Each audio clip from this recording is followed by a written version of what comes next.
Tia Suggs, the project manager for the Center for Racial Justice at Dillard University, and we are live from the CRJ with Mr. Randon Heim, therapist, buddy fashion designer, and wellness coach. Hey everyone, what's up, Tia?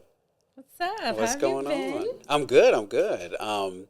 Hey everyone, yeah, my name is Randon Heim. I always tell people take the B off of Brandon just to remember it. Yeah, my family was nothing but R's, and my mom wanted to name me Brandon, but my dad was like, "No, we can't do that. We got to keep the R's Gotta going." keep the R. Right. I like that little intro that you gave me. Oh, thank Three you. little things like that. Yeah. Yeah. You have a lot going on. Oh I yeah, see. I do. Yeah, a lot Can you of things talk going on. about this personal journey into how you got started in your field? Yeah, absolutely. Yeah. So currently I am a mental health therapist over at Crescent Care. If people don't know what Crescent Care is, Crescent Care is like a community healthcare center, and they provide a lot of amazing services to low income individuals across New Orleans. So I've been there for several months now, about 8 months now. I give therapy to all populations, but specifically I work with adults, geriatrics, anxiety, depression, insomnia, ADHD. So I see a lot of different folks, help a lot of different people out, wear a lot of different hats. That's my day job. That's part one. That's part one. Yeah. Let me get the last one, which was wellness coach first. So we'll get more into it, but yeah, a lot of my personal discovery over the last 2 years was I lost nearly 100 pounds. So I've lost like 75 pounds over the last year. Ran 1,000 miles. Thank you. Yeah. Somehow I got these almost 30-year-old knees to run 1,000 miles last year. So yeah, It was that's a hard lot. for me to do a mile in high school. Sometimes that's why I'm like, I see you on Instagram and you're dedicated Man. every day. Man, yeah. If you do the math, it's like about like 80 miles, a month, which is Wow. crazy. So Yeah. that's like 20 miles a week, and about 3 miles a day, right? If you kind of do that, right? Okay. So from that, now I'm involved in physical fitness. I got the mental health aspect, therapy, and I'm also making the crazy idea to start my own fashion brand. So I started a premium, budding fashion a budding designer. fashion designer. Yes, yeah. It's called Pantheon Performance. So that's a creative outlet that I've been doing, and that's inspired by the other two things that I mentioned, right? My physical journey and then my mental health journey. Wow, and they all really connect. So Yeah, that's good. yeah, Right. that seems to make it a breeze, but I know it still was a lot of work involved and a lot of time. But Yes. you're young, you know? Yeah. I would like to think so. Yeah, Right. yeah. So getting this done and doing all these amazing things, like I'd love to know, like, what advice would you have for students that are trying to get into therapy, or even being a wellness coach, and how they're similar but in different ways? 100%. Yeah, that's a great question. I'll tell you a little bit about my background first, because everybody is different and everyone's environment is really going to dictate, right, how they approach these things. So I come from a family of educators, Tia. My mom, my uncle, and my aunt were all college professors. They all have their PhDs. Oh wow. And all black individuals who grew up in the 50s and 60s in Mississippi as well. So there's a real story of resilience, overcoming obviously discrimination and racial trauma, but also seeking that sense of higher education. So for me, like, there was a lot of pressure on me growing up, to be honest, right, to uphold those things. On the other side, I had, my incredible father who grew up here in the Ninth Ward here in New Orleans, grew up in the Callio Projects. He saw a lot. He went through a lot. He got drafted to go to Vietnam in the 1968, something like that, 73. Okay.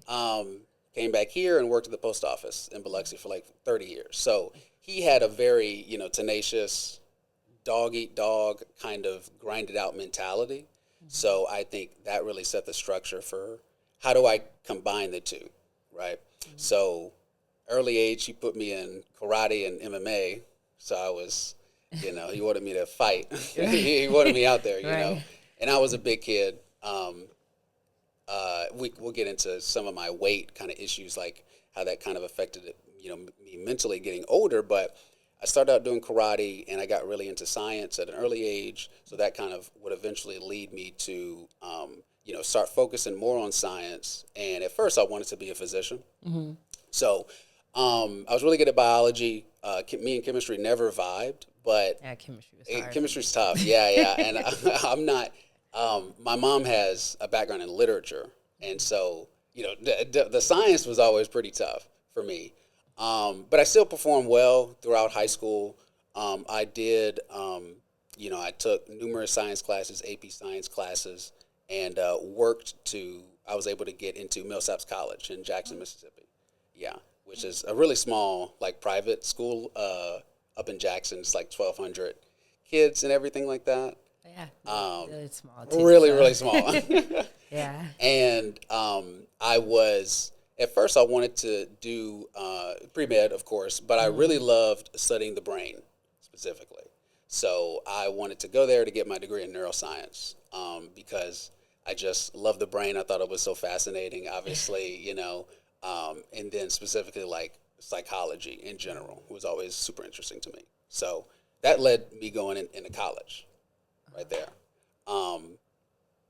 And then being in college was really tough for me the first year, to be honest, because I think I hit a big wall, which was, and I'm sure maybe a lot of the individuals who might be listening to this can relate to where when you're in high school and you look up a job, a job title, say for instance, if someone wants to be an anesthesiologist, and they see MD, they see the salary, they kind of feel a sense of status and respect, and there's kind of this really basic details, right, of what it means to be an anesthesiologist, right? And so, I remember going on Instagram and changing my bio, right? Future anesthesiologist, like, when people used to do stuff like that in the early ages. And so, I put a lot of internal pressure on myself already to believe that this was what I kind of wanted to do, right? And it took me, failing chemistry too, to be like, wow, I felt, really embarrassed, and I thought, wow, like I'm not cut out for really anything. That's what I felt in the science field at the time. This was my sophomore year, and I felt just so embarrassed to be held back, and have to take it again. And then I still struggled the next time I took it, which was my second semester of sophomore year. And after I finished the class, I walked back to my room, and I remember I had this like smile on my face a little bit because it felt like for the first time the universe had told me that I didn't have to keep going forward with something that I didn't really enjoy, and two, was causing me a lot of stress, panic, and frustration, right? Yeah. And so for me, I sat down at the bed, and I had called, my girlfriend at the time, and, I told her that, I'm not going to do pre-med anymore, and that would eventually lead me to, get back and fall in love with psychology in general, philosophy again, sociology, and kind of getting away from this kind of hard science that was being pushed on me, I think, at an early age. And then, everyone pivots, like we definitely, I remember being in college and I did an internship at a magazine company. Oh, wow. And my boss, who was the general sales manager, she only had a court reporting. Like a background. She didn't even go to college, and then wow. and then the editor had a biology major. She was a biology major, so she was like, she just pivot. Like people pivot, and students, you might start off one way and then pivot. So no, 100%. I mean, I don't say this to, like bring up parenting or anything like that. It's just, I remember being in kindergarten and we would show and tell, right? Yeah. And I remember, walking in there with a white coat on, and that was my show and tell. Like I had Dr. Heim on there, Right. And, those small bits of information that, start at an early age, I mean, it depending on who you are, right? Stuck to you. It stuck to you, yeah. And for me, there was really a sense of like, well, this has already kind of been set in motion for me, right? And kind of to disrupt that feels wrong, Yeah. So I think for a lot of kids, sometimes they can feel that, and so for anyone kind of struggling in that mode, again, when I had that reaction of smiling at the fact that the class was over, right, and I didn't have to take that anymore and deal with chemistry, right, because I had already kind of made the decision I'm not doing organic, right, because I'm struggling with chemistry too. Like organic would, send me crazy. So that reaction was letting me know that I was making the right decision for my soul. Right. Yeah. Definitely. Sure. That's a lot of pressure with school, and it might not be your path. Right. I know for me, I wasn't the science, math. I was the English, history, literature. Yeah. You have to find what works for you. So you got to find what works for you. And I think that's really important for students to know. Like, it might have been where you started out, but things may happen to show you that it may be, you don't have to quit, right. but take a different turn. There's always a different option to get to where you're trying to go. 100%, yeah. Always a different option to get there. And there's always, even you mentioned like even changing careers, right, is going to be something that many people go on to experience in general, to where you find yourself doing something you're like, I didn't even remotely get into this, but, I'm here and I'm going to make the best out of it. Exactly. And it's really just being determined for the end goal. If you're trying to graduate, but things are going to change. You might change your major. Right. Things may happen where you graduate, get your degree, get a different job and something completely different that you're actually really good at. And you don't know until you try or until the opportunity's presented, but not to be so closed-minded and, strict on yourself. Right. Allow the growth. Allow the growth. Yeah. And with this whole weather change with your fitness journey, how do you handle running as often as you run in the cold weather? In the cold hot weather versus the cold. Like I know for me, I like to go for walks as my mental health release and just to get pressure off. Like I like to go for a walk or take a nice bath. Like sure. Either be still or got to keep myself moving. Right. But how do you, because I know it interrupts me in the winter. You get the wintertime blues. It gets dark fast. It gets so cold. How do you keep pushing? How do I, so, right. That's a great question. I think for me, we always talk about in therapy about, controlling what you could control, right?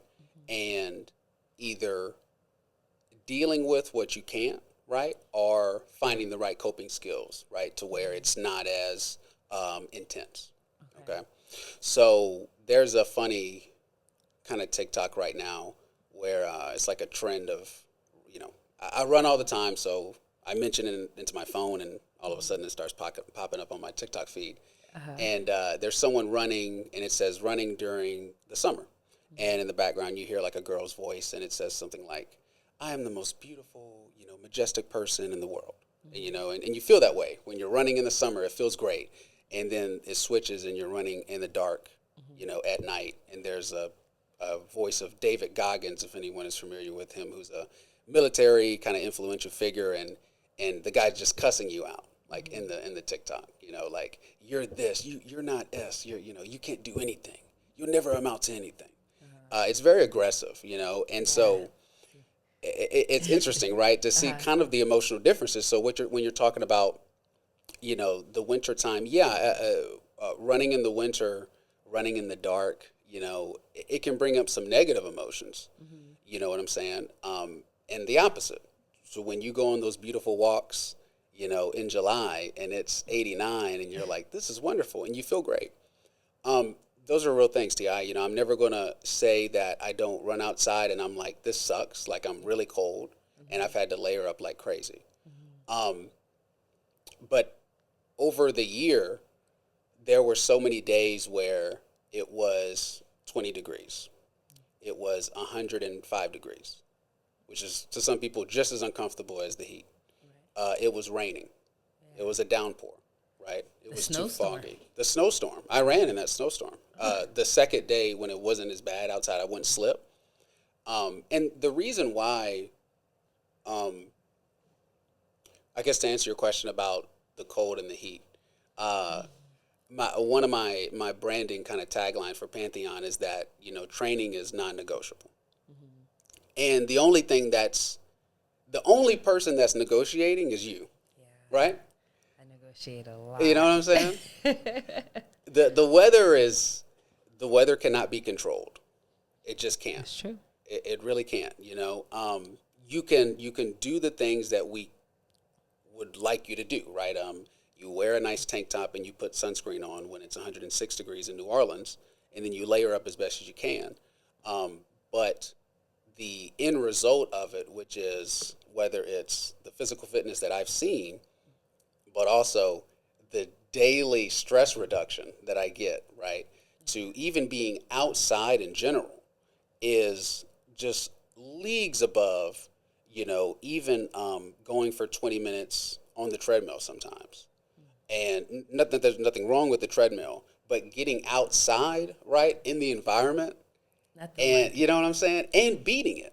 You're actually beating the environment when you go out there, and you've been out there for 30 minutes, and I'm like, okay, it is insanely cold, but I've been out here for 30 minutes, right? And you look around and you go, no one else is out here, right?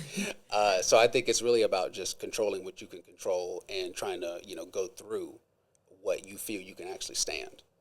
Yeah, I mean, that's a good point when you said, like, you're beating it, you're conquering that hurdle, because you can't control the weather, and in Louisiana, our weather is beyond uncontrollable. Right. One day it's freezing cold, then it gets hot, then it gets cold, then it's raining. We had really nice warm weather last weekend. Yes. Super Bowl weekend. It was nice and warm, and it was flip-flop weather. Yeah. Now it's freezing. Right. Right before Mardi Gras, too. Right before Mardi Gras. And it's like, I think one thing is, I think they said, like, the weather can be like a Powerball. I think the Powerball lottery sometimes, where it's like, even within the same day, right? So it's like, if someone has a set time that they're doing something, right? Again, that's your non-negotiable. If you get home at 5:30 and you have to walk because it makes you feel better, if there's something else out there in your way, then how do we get over that obstacle? So I think throughout the conversation too, you'll notice, like, running for me is just life. Running is just an example of life, which is just getting through hard things. So that's just usually what I use for an example with that. Wow. Yeah, it's definitely pure discipline. Yeah. Because to even say, like, it's not negotiable, it's something you're going to do no matter what. Nothing can interrupt that moment, because for some people, myself sometimes, I'm working on it, but you'll be like, oh, I'm going to work out, but then something pops up and it's like, oh, I can do it later. Right. Or I'll, I'll work harder the next day. Yeah. Right. Make it up later. I'll make it up. Yeah. To really, like, stand true on something, that's also can be a challenge, because things do pop up and life happens, and it's easy to make that excuse movement. With certain things, I'm sure, if an emergency comes up, but there are things that can definitely wait, or if this is what I've committed to myself, I should stick to it. So that's also a great point. For sure.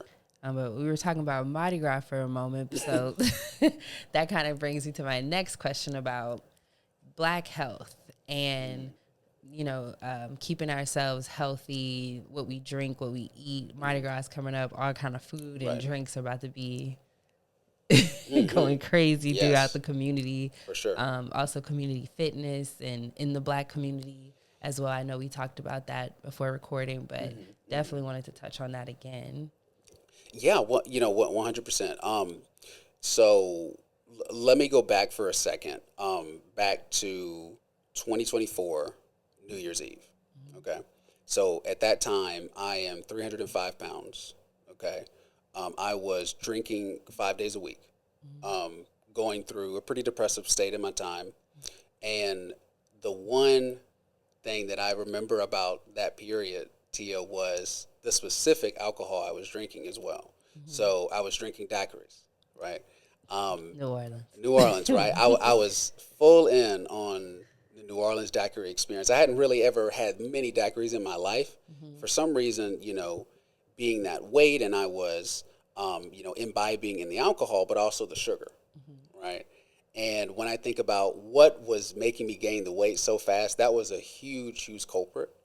And it was also very taxing on me, right? My body, right? My energy levels because of the sugar and the alcohol. So going into Mardi Gras, right?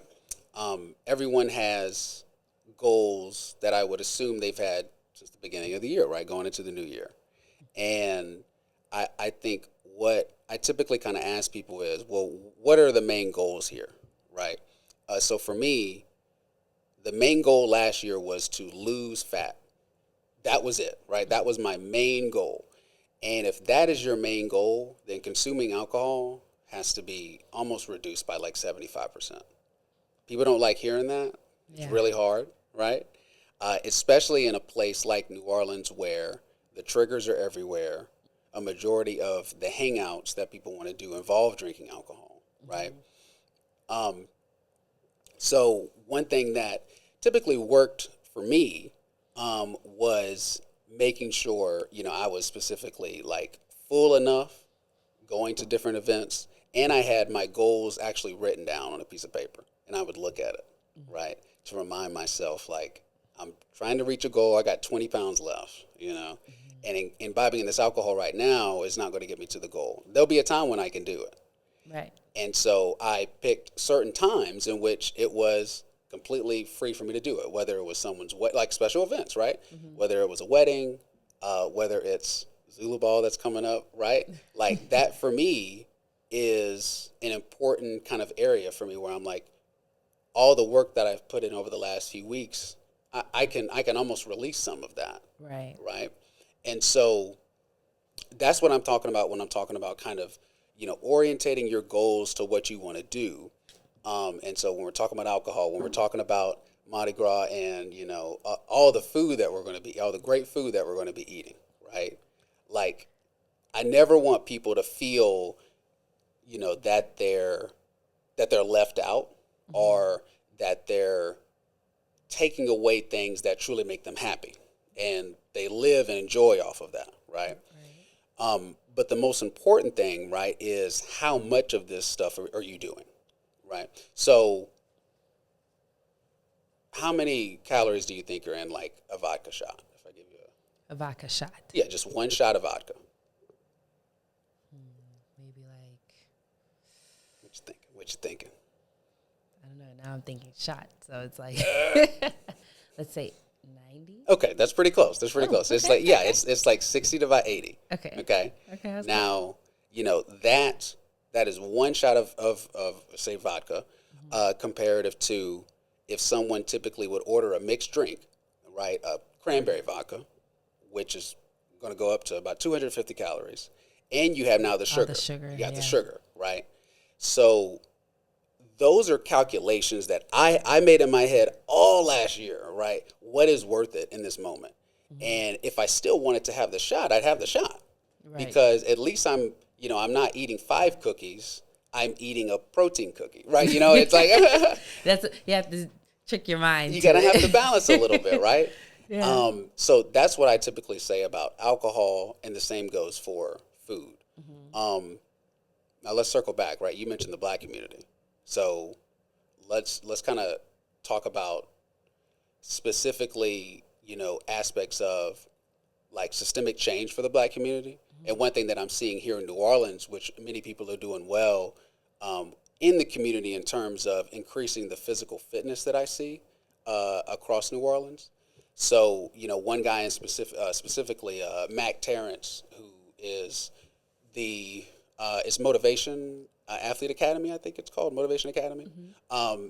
He's an example of someone who is approaching black fitness, right? African American fitness from how you're supposed to, which is from a youth development standpoint, right? Like, okay, so he's getting kids literally when they're 5, 6, 7, and teaching them the basics of nutrition again, calories in versus calories out, and how to properly manage even things like heightened emotionality, right? Stress and trauma, right? Okay. So, obviously with the systemic history of America, young black males have tended to use their aspects of stress and trauma through violent means, right? Whether through individuals that look like them or don't.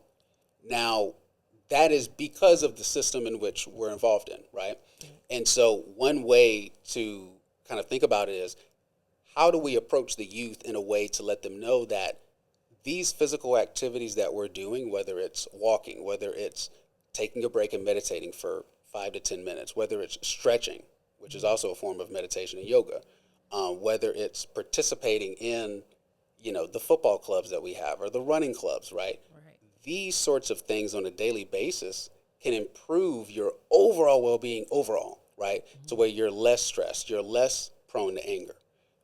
Your relationships might improve, right? Because you're better able to control yourself emotionally. And have that outlet of stress relief. Going for that walk, you're just walking and letting your mind kind of relax and think, because you're just moving in one motion, straightforward. Right. Yeah, it's straightforward. Yeah, it's like one foot in front of the other. Right. And when I'm thinking about how to approach, systemic change for African Americans who are pitted up against, right? The history of redlining that has, put certain communities in close proximity toward liquor stores and food that is not calorically dense, right? So a McDonald's and a Burger King. Or like the Family Dollars, Dollar General, which I will say I went recently and I've seen they're having better options of like a different selection now, slowly but surely. But for a long period of time, there wasn't anything healthy in that store. And it's in all the black communities. There's a Family Dollar, a Dollar General, and they never had access to healthy options, or they would have food that was heavily processed, 100%, yeah. So just that being the only option, and then giving them food stamps maybe where that's where they're going to spend them. It's just kind of like, if you're going to get the money anyway, why not give them healthier options? Healthier options, right. And so, and I relate to that, to go back to, in Mississippi, I grew up in Biloxi, but there's a place specifically called Stone County where I grew up at. And we got a Dollar General like in front of our house about 4 years ago. And it wasn't until last year where they finally put fresh produce in the Dollar General, you know what I'm saying? Yeah. And so just to have strawberries, blueberries and bananas there was like amazing to me. And I was like, wow, this is great. Now people can actually come and get produce here without driving 35 minutes to the Walmart, right? So those type of things are so important. So last thing I think is really, really important, a word that I think everyone should really know in the health and fitness world right now is satiation. Let's try this Let's again. do it again. Satiation. Satiation. Satiation. Yes. Boom. Okay. Okay. So, little tongue twister, yeah. To be satiated is to be full. To be full. Okay. Yeah. That means you're full. I'm satiated. Right? Mm-hmm. Now, when we go to McDonald's or we eat the Salisbury steak, that you put in the microwave, right? The what are those meals called? The little quick meals, that go in the microwave. Mm-hmm. All of those will have calories, right? They'll have 500 calories, they'll have 1,000 calories, whatever is in that, quarter pounder.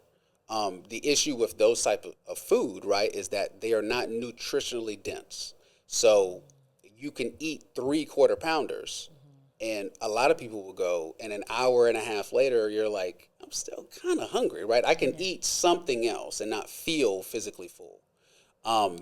Now, if I did the same thing with a pound of broccoli, right, next to 3/4 pounders, there's not a lot of people in the world that are going to eat that entire. I don't care how good that broccoli tastes, right? Because it's calorically, it's denser. You can eat half the amount of calories of those broccolis than the 1/4 pounder, and you'll feel full faster and for longer. Wow. Right? Right.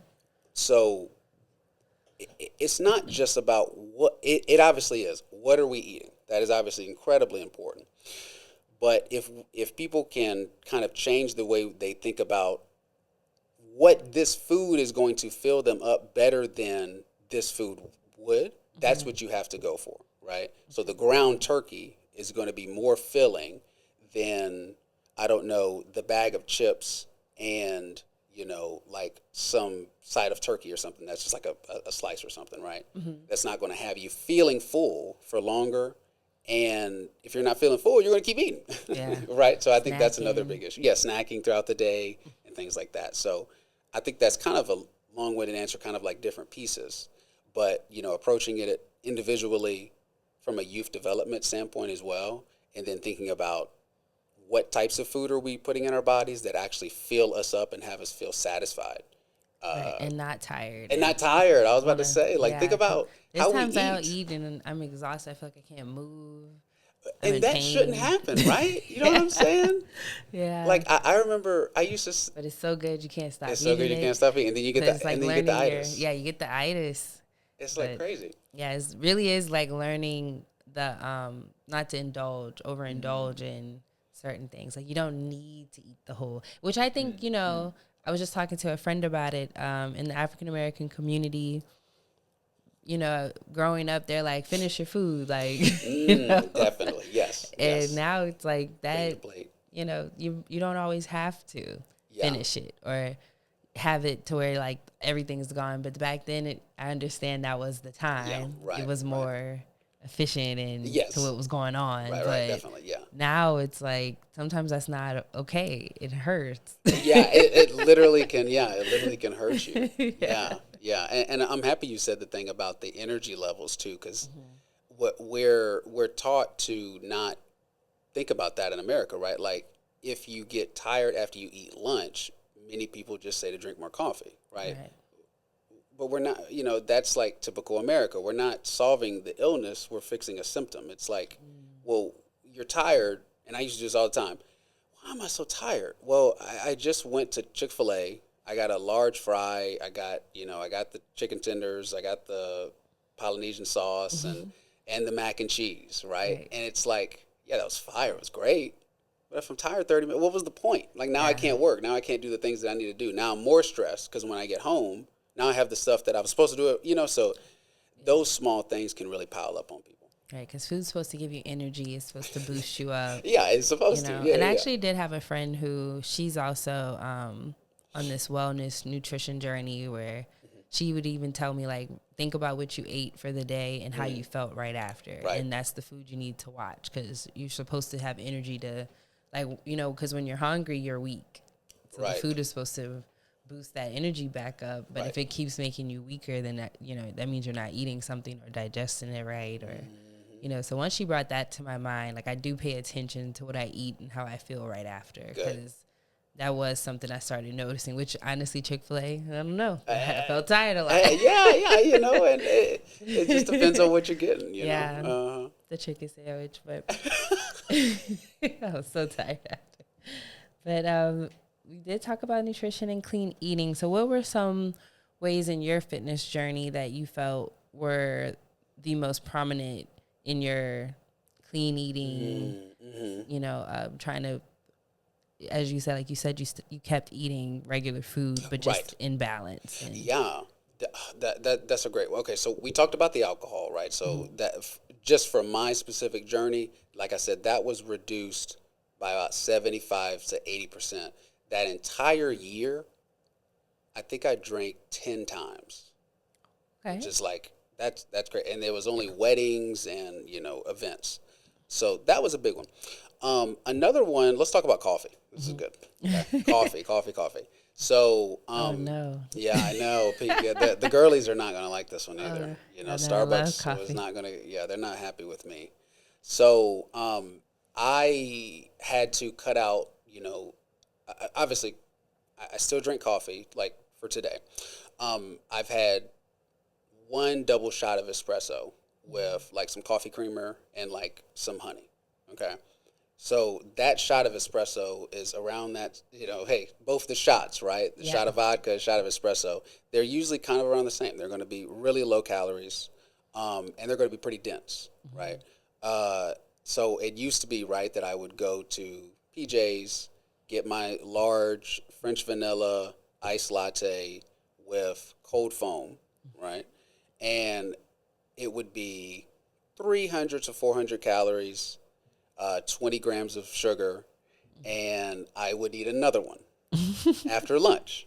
Because, of course, I drank it. I immediately got that great, the caffeine boost, and I feel great for about an hour, hour and a half. I finish it, and then slowly the sugar kicks in, and then I'm out. I eat lunch, and I'm even more tired, and then I have another one. What I have specifically seen is that things like an Americana, just basic coffee with a little bit of sugar, and then an espresso, those sorts of things, if you're trying to lose fat specifically or gain muscle, you just got to reduce the sugar, and all the beautiful frappes and the refreshers, and they're great. If that's your goal, you probably would have to cut that down to like once a week, to be honest. Just to feel once a week is Okay. not terrible. Hey, That's not bad. it becomes I was thinking you were about to be like, you gotta cut it you cut it out. out. No. Drinking black. Drinking black. It's more so just trying to reduce that sugar content, because sugar and alcohol, those are the two things that are going to keep the fat on you. So that's liquids. Okay, now let's talk about food. Okay, so I can list basically on about 10 fingers what I eat daily, and it's consistent. I eat pretty much the same thing every day, in terms of the types of food. So eggs are a huge thing for me because of the amount of protein that they give. They have antioxidants, they have vitamins. They're going to have you feeling good. They're not going to make you crash, right? Different meats, beef, chicken, turkey. Everyone loves bacon, so sometimes I have some bacon. I love bacon. Shout out to the bacon. Shout out to the bacon. The fruits that I eat, right, that's the sugar that I'm getting in my daily basis now, right? So whether it's bananas, apples, blueberries, strawberries, and then nuts, almonds, and some fish. That really, that a majority of, I would say that's around 85% of my diet right there. Okay. Right? It's whole Diverse, foods, and then vegetables, of course. So, Brussels sprouts, broccoli, cauliflower. You can kind of mix and match everything else, right? Right. Within those whole foods that provide you with healthy protein. They're not carb heavy, if you notice, too. All the things I said. I didn't have any carbs. I eat carbs. I eat rice pretty much every day. I'll eat like a small thing of rice once a day because I run so much, so I got to get some carbs in. Yeah. But keeping that protein is going to be keeping us full, which is what word? What does that say? What's that word? Come on, we got it. I am. What you say? Systemic. Systemic. It was It'll keep us satiated. satiated. Yes. And that's what protein does. Protein keeps you full for longer. So when I know the girls love girl dinner, right, on TikTok, right?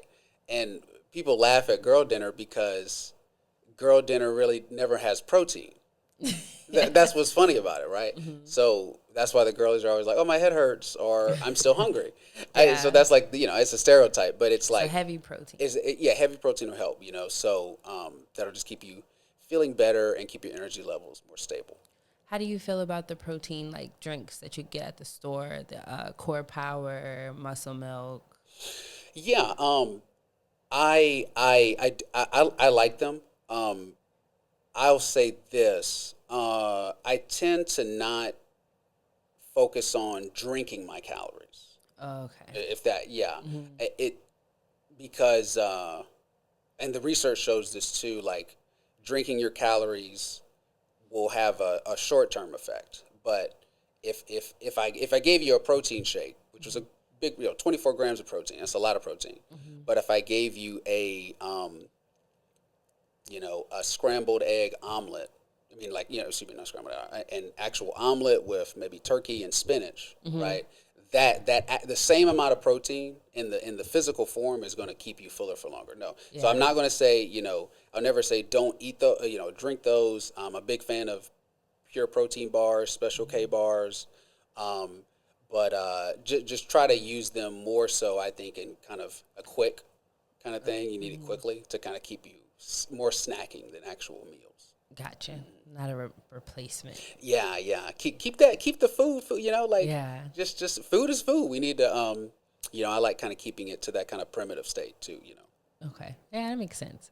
Yeah. Yeah, because I do like the protein drinks. And I was trying to use that as like maybe a breakfast, but okay. Yeah. At one point, because to me, if the Core Power, that one kind of fills me up for a little while, but it's not it's not the same as eating something that'll really keep you full and whole for the day for a couple hours. For a couple hours, right? Yeah, right. And so while in school, because we do have a lot of our students at Dillard University that will listen to this, how can students prioritize their mental health and fitness while in school?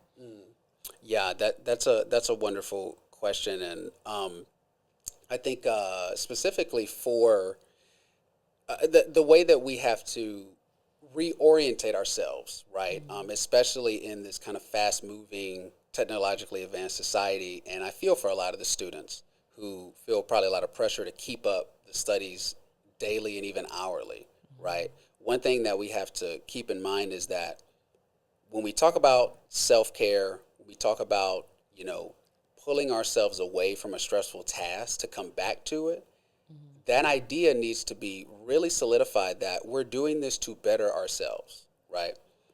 When I'm stressed out at work and I come home and it's 5 o'clock and I don't go to my run, right? And then I don't eat well and I find myself snapping at someone who's close to me. And I find myself the next morning frustrated, right? Because now I have to go back to work, right? Some of those details can be tied into what did I do that day for myself to where I didn't get to that point, right?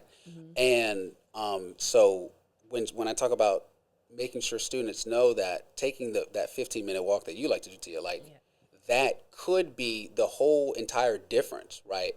Between you getting completely fed up with studying this material for 3 hours, right? And comparative to, all right, I studied for about an hour and a half. I'm starting to get a little sick of this. Yeah. You know what I'm saying? Definitely need to take a little Then take a break. Yeah. Like, you can't really even understand anymore after a while what's going on. No, and we live in the world where, that's supposed to be something that's heralded as good, right? Or you work through it and who cares? Suck it up. You have to do that. And that's just not true. So, prioritizing physical movement, like you said, but also prioritizing a time for your mind to wander and actually, consolidate all the information that you probably learned, throughout the day in lectures and at homework. Yeah. And even with that, you were in school. I was. And, long time. School for a long time. And, how important was it to you to keep up your mental health, or were you aware while you were in school, like even though you were going to school for psychology, like I know, right? Were you still in that like? It sounds terrible to say, but I mean, no, I it wasn't until I got out and got my master's in clinical psychology of all things, right? And then it wasn't until I was away from this highly pressurized environment, and I could take that step back. So, looking back on it, I certainly could have done better. There was definitely a lot of times where I felt like I was sitting in a chair for 10 hours, and that's just, and that's just terrible for your anxiety and things like that. And so definitely, I think I can look back on things like that and go, okay, I learned a lot of lessons from that. Yeah. I learned that sometimes I can be a workaholic. Like some people are like that. It's good to know. It's good that to you know. can identify certain things about yourself that, good or bad, just to be aware, 100%. Yeah. And when I'm back in that mode, I'm like, okay, hold on. I feel like even if I get up to like use the restroom, there's something in me that's going, hold on, like that's when it's bad, right? Yeah. When it's, it's like I can't even take care of myself. And that happens sometimes when people say, I just forgot to eat. Yeah. Time Just goes, and it's like, well, okay, well, we got to prioritize what's important. You got to put your mask on before you put your child's mask on when the plane's going down. Maybe it's a bad reference with all the that's all going on, but that's where I tend to kind of think about using self-care tips to make yourself better. Yeah, and there's always time to have self-care time. Yeah. Whether it's a quick 30 minutes, 10 minutes that you just need to step outside and be away from people, be away from the computer, your phone, take a 10-minute break, take a break, because that's, the Europeans are doing it. Oh, yeah, right. When I went there, they said they get a 2-hour break where they can just, really? in the middle of the day. In the middle of the day? Yeah, that sounds Can you nice, imagine? huh? Some people are I don't know if I can fighting imagine. for 30 minutes. Hey, right. On the dot. On the dot. Wow. And they live longer. Yeah, and they're happier. They're happier. Right, So we gotta I think I was gonna say when you asked me, like, I wasn't practicing what I was preaching, right? I was just telling people to do something. I'm like, I'm not gonna do that myself. Like that's just a terrible way to operate, Yeah, no, it is. It's something, but like you're aware, and now you know better. Yes. It's all about the awareness. But I'd love to end our great conversation off with any resources for anyone that's listening around mental health, fitness, or even, throwing in your wellness coaching and design business, clothing brand. Absolutely. Well, yeah, I mean, obviously I'm going to start with myself as the main resource. If anyone would like to, reach out to me for a lot of different things, I'm available on Instagram. It's just Randon Heim, RandonHeim. I have my Pantheon business there. My email is on there, and my phone number is on my Instagram. So I am very, very open to people reaching out to me. I've had people call me and just ask questions about health and fitness, even brand development, mental health. Let's talk about some of the three. I have three resources that I wanted to share. One is a guy named Mike Israetel. People can look him up on YouTube. He's a health and fitness coach who I think he's the best in the business. He's really, really, really funny, and he knows how to break down a lot of complicated topics in a very digestible form. So he's not intimidating. I think a lot of these kind of big bodybuilders are kind of just like, get in the gym and work. He's not like that. He's going to teach you a lot. Another guy that I want to mention too, if anyone's interested, is George Heaton, Heaton. This guy is actually a British designer, but the guy is no joke. He runs ultra marathons, and if anyone doesn't know what an ultra marathon is, that's a marathon that's longer than 50 miles. Okay, so the guy runs 120 miles. So I watch him not because I want to do anything like that, but he talks a lot about mental fortitude and mental resilience, and I think a lot of young teens could really benefit from hearing that. And I had one more, which was Andrew Huberman. Everyone kind of knows Andrew Huberman. He's a really popular podcaster, but he does have a lot of good stuff about specifically nutrition and sunlight that I think kids would love to hear about how important sunlight is for like mental health. So I definitely believe that one. Yes. With the walks, that helps. Yeah, with the walk. I already see the connection. Uh-huh. Yeah, well, thank you so much. Thank you so much for joining us. Well, guys, we'll be back with our next episode soon, but we'll catch this episode on YouTube and Spotify.